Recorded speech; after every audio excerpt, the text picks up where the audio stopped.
Hi, this is Erin from Blossy Bee. Welcome to my channel. The plan for this video is to make some cute fridge magnets using 15-minute fast curing solid solutions polyurethane resin.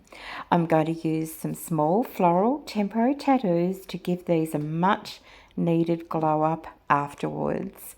I hope you enjoy. I really want to try and make this a very beginner friendly project and give you lots of handy tips. So my first tip, if you have a mould that you love and would like to use it for fridge magnets but they've got holes in it, you know, the little posts that are there to create a keychain or a tag or something like that, you can get rid of them. Now, I always do this with the knowledge that I am going to almost certainly be creating a little dent in the mould, but I'm okay with that because I'm going to either use a material that covers it up, the back's not important, things like that. So this is a little mould that I've used in the past to make, little keychain, bag tags, things like that. But I want to make cute little fridge magnets out of it. So all I'm doing is I'm using a little cuticle tool, which is a nail tool for your fingernails, and I'm popping it in and around the actual little stem and just slicing it off. You can also use an X-Acto knife or blade, and you can turn a mold from just a single use purpose to something a little bit more flexible, because you can always still put holes in these pieces if you want them, just using a drill afterwards.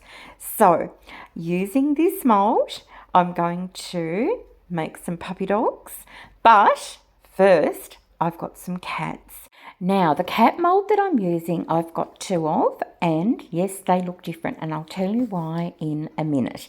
So the product I've decided to use today is from Solid Solutions, and it's their polyurethane resin. And I love this because it's very easy to use. It's a 15-minute set. It does take a little bit of practice because you have got around about 1 to 2 minutes maximum to mix and pour. So it can be quite intense.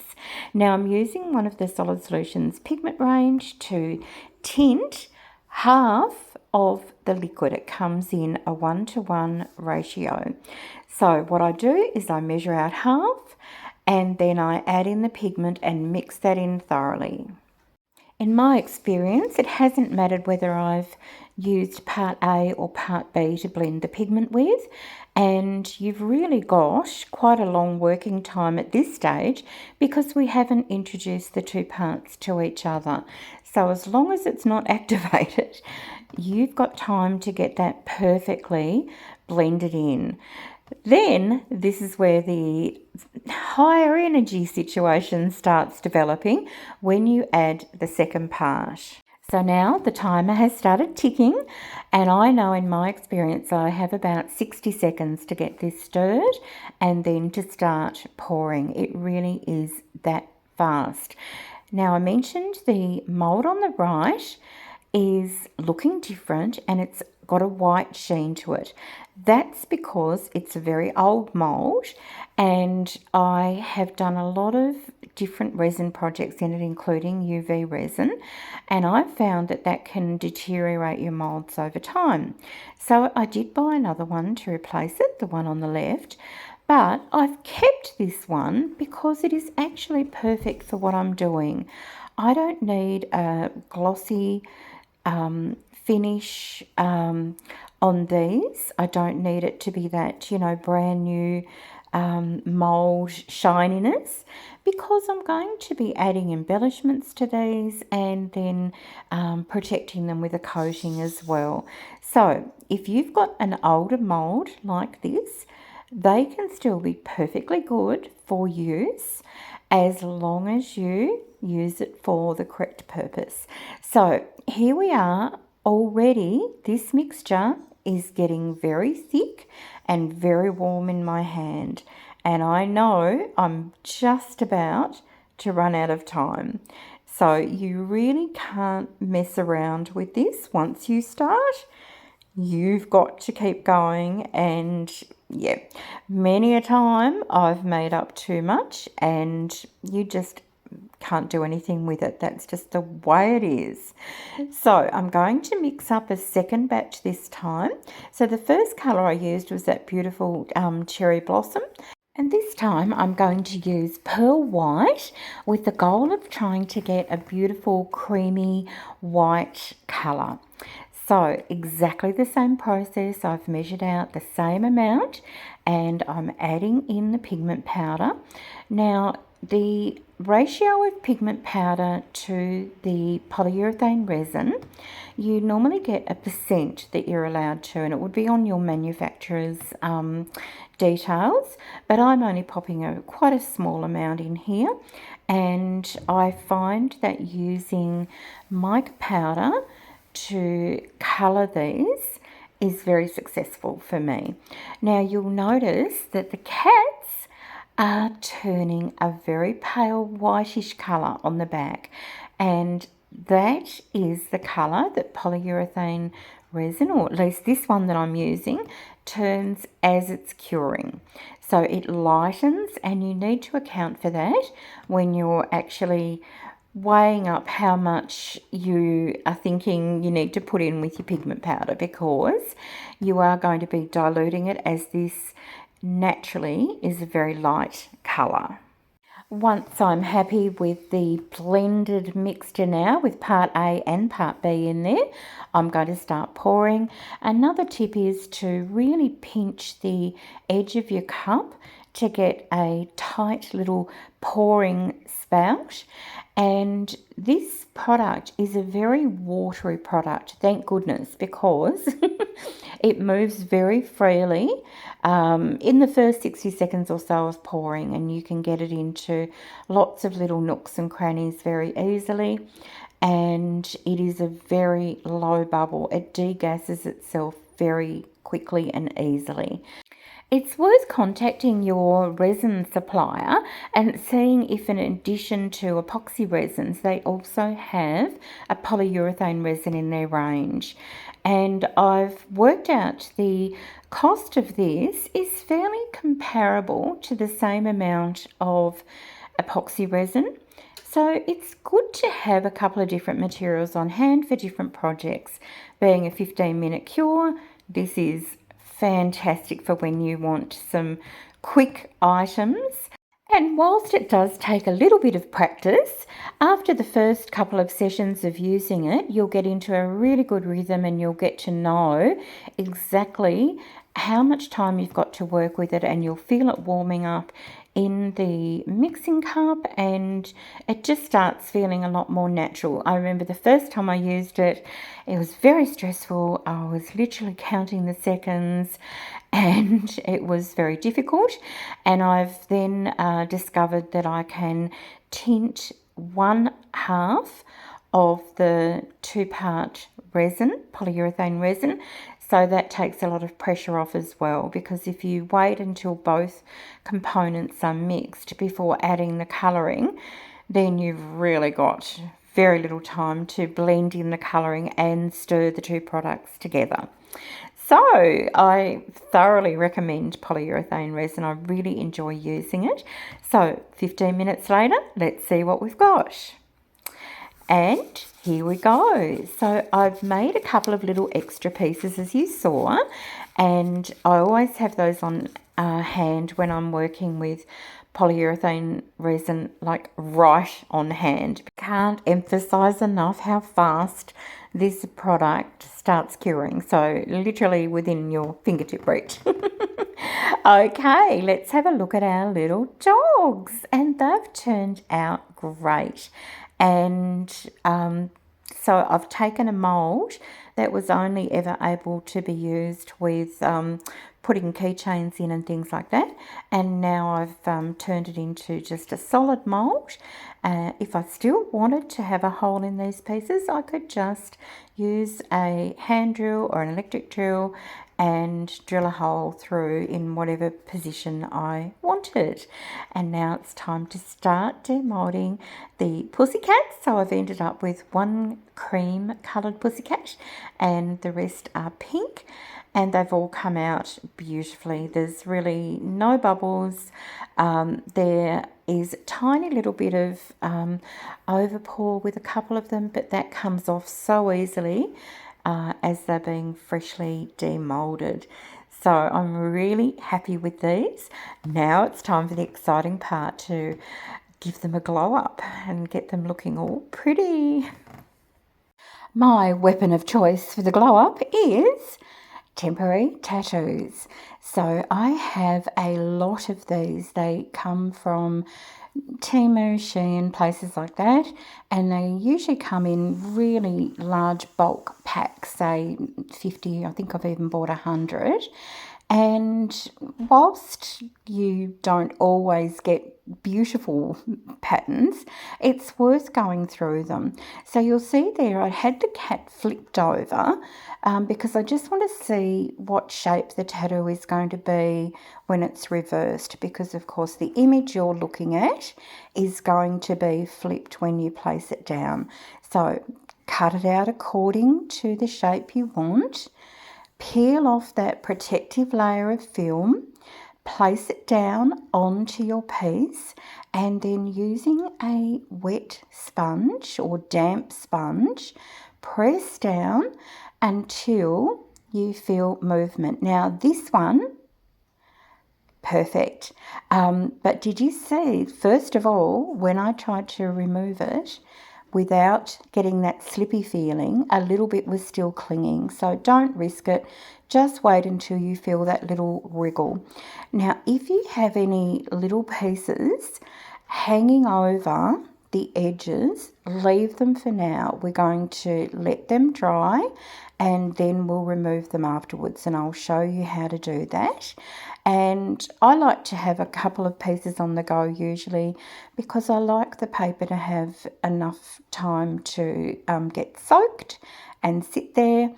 And I also love being able to use every little piece of a temporary tattoo sheet and add little extra bits here and there. It's just such a fun way of doing things. And if you're unsure about how it's going to look, you remember you can always flip them over and practice on the back side of the item, and then that will show you how it will look when the image is transferred. And so these are coming out really pretty. I'm very happy with them, and I'm just going to keep going down the same path with these pink theme. And then of course I've got the one pale sort of a creamy coloured cat, and I'll switch up, I think, to a really pretty green for this one. And I love that. I love how the flowers follow the shape of his body down, and the little extras get the same, just a couple of different little things. The tattoos don't have to come from the same collections. And then with the little puppies, I do exactly the same. Of course, this time I'm choosing smaller patterns, a little bit more delicate, because these are quite small. And I think it's a really lovely way of decorating them. It's only one way.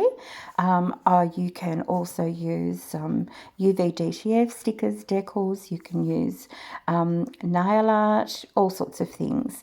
So here you'll see I'm just running around the edges where some of the transfer film has gone over, and I'm scraping that off with a sharp blade, and it's really easy to do, and it just means that you get those clean edges. Sometimes it's fine to have pieces wrapping over, and that might be the look you're going for, but I don't plan on putting UV resin around the edges of my piece, just over the top. So if you were going to take the time to coat all of the edges, you can easily have that gorgeous wraparound effect, or even a double-sided effect if you were doing this with earrings, for example, because I'll never forget, I made some earrings for a dear friend when I first started making earrings like a long time ago, and she just loved them. But her feedback, which I appreciated so much, was that the back of them was plain and the front was where all the, prettiness was. And when they sort of, spun and moved, you would often just see the plain back. And I learned a really good lesson that day. Try and make the backs as pretty as the fronts. Anyway, once these are all done and they are dry, I'm going to use UV resin. Now, I've got a jug here and I've put a plastic bag inside it, and then I've poured quite warm water into that. And then this is the UV resin I'm using. It is from Solid Solutions, and I love that it comes in a big 1 litre bottle. And I sit that in the jug of warm water so that the UV resin becomes a little sort of runnier and a little more low viscosity. So it's easier for me to apply. You don't want to get it to the point that it's just running over the edge.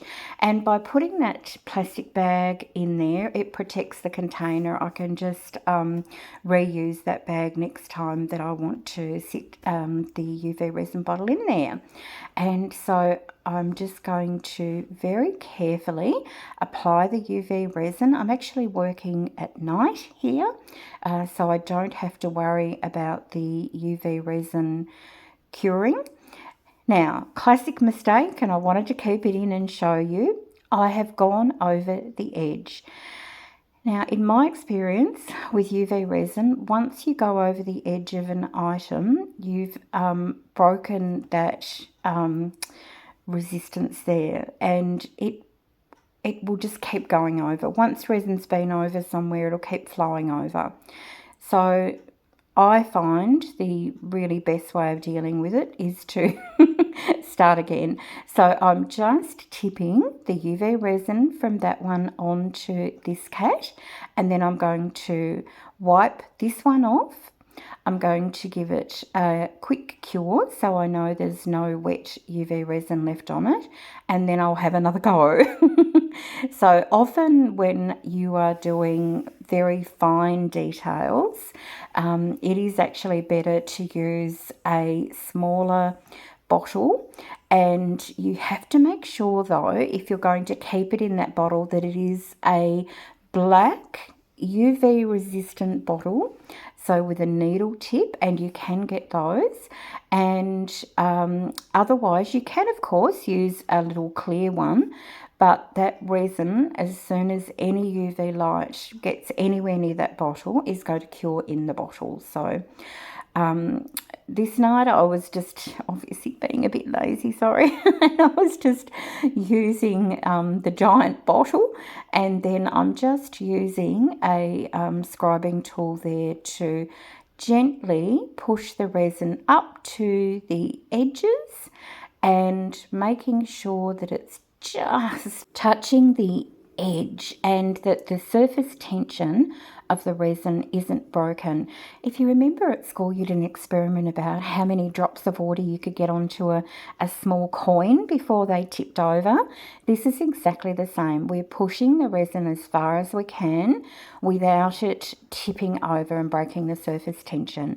And so once I'm happy that I've got all of that evenly coated, I'm just going to take a little small lighter torch and pop any air bubbles, and then I put each piece under to cure for about 30 seconds with a UV lamp, and then at the end I will do all of them for another 60 seconds just to make sure that they are all completely cured. Now I did this little dog and I forgot to do the lighter. But I was very lucky there were no air bubbles in this one, so I got away with it. But I do think it is good practice to double check that, especially I find of a night with my eyesight, it's just a little bit difficult to tell. So they're looking good so far. And then I'll show you how I do one of the little extra pieces. In this case, it's the little circle. And these are much easier to do. Any regular shaped edges are great. When you have irregular edges, you just have to pay a little bit more attention. But circles are pretty easy. So I'll go ahead and do that for all of these. And then the next step, getting them a magnetic attraction. I'm using the E6000 jewellery and bead glue, and I'm using these teeny tiny little magnets, and they are going to need to have 2 per little dog, and then I'm going to use the larger ceramic magnets for the bigger pieces. And I'm always very careful when I'm working with magnets. These little magnets that you get from Temu, for example, are so powerful, and they just can't be too close to each other. So I sort of pop them all down, spread them out, and then try and make sure that they are adhered properly before putting the second one on. Otherwise you just get them traveling together. These black ceramic magnets I find need a little bit of a clean afterwards. They give off some black residue, so just make sure that you wipe them over before people put them on a nice white or stainless steel fridge. And this I then sit for probably, actually I usually just let them sit for a few hours before I do anything with them, and they are ready to go. So these ones again will be headed for my lovely friends' little cafe. They let me have a little display on the back of their drinks fridge, and I just hope they make people feel happy when they look at them. So here are some photos of all of the individual pieces, and I'm so grateful for you spending this time with me making and creating and using this what can be very high stress polyurethane resin, but it just, yeah, it's a really rewarding experience to get something like this fairly quickly. And yeah, each of them are absolutely unique. You're not going to find these anywhere else in the world. And it's also fun to raid the temporary tattoo collection as well. Thank you again, and I look forward to seeing you in the next video. Bye for now.